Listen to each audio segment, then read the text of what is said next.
you would play... casting couch? Yeah. General Petraeus. No, thank would you. be you. No?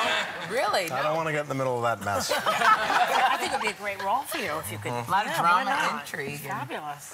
Yeah, it is. It's going to be a hot This movie. one is much better, though. Depends on who's going to play Mrs. Kelly. Yeah. I think we better move on. Yeah, I'm moving on. Let's move to Lincoln. You said that working on Lincoln has been your favorite filming experience ever. I could have done it for a year.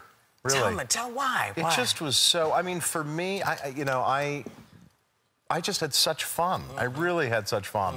And It's a serious movie. Why was it such fun? It is a serious movie, but the character, it was clear from the moment I read the script that my character was really offering a certain amount of irreverence and, you know, sort of comedic levity.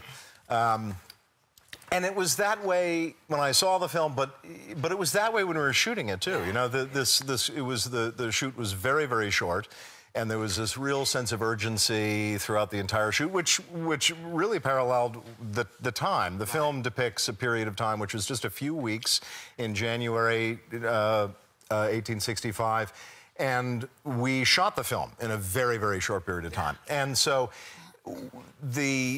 for the crew, the cast, for Steven Spielberg, everybody, the actors, they were dealing with very, very heavy, serious, very intense stuff. And when they got to the scenes that I was shooting, it was sort of a breath of fresh air for everybody. I mean, it was really a moment of sort of comic relief. Right? I was reading no rehearsal. No, not really. None. Just go in and shoot. Go in and do a lot of takes. You know that this is about. Really? No. The film is about the passage of the 13th Amendment, which ended slavery. Abolishing slavery. Yeah, and how it came about and all the conniving and all this. Now, I learned a lot. I mean, first of all, I enjoyed the film, and you're wonderful, and Daniel Day-Lewis as Lincoln. He is stunning, isn't he? And Sally. So, but what did you learn that you didn't know? You know, I didn't know when those practices really got started in terms of trying to gain votes and sort of sway Congress and so on. I'll give you this, you give me that. Yes, and things that have been alluded to through history to get the amendment passed, which were speculative and therefore aren't even in the film. I mean, there's a sort of implication that maybe money would be, you know, exchange hands. But it was never, that's not a part of the film. But there's suspicions that some votes were bought directly, you know. But in the film, it's strictly patronage jobs. You know, it was a very unique situation. A lot of Democrats had lost their seats, and yet Congress is still sitting. And therefore, they knew that these guys were going to be out of work in a couple of months. And Lincoln felt we can offer them jobs in the new administration and gain their vote.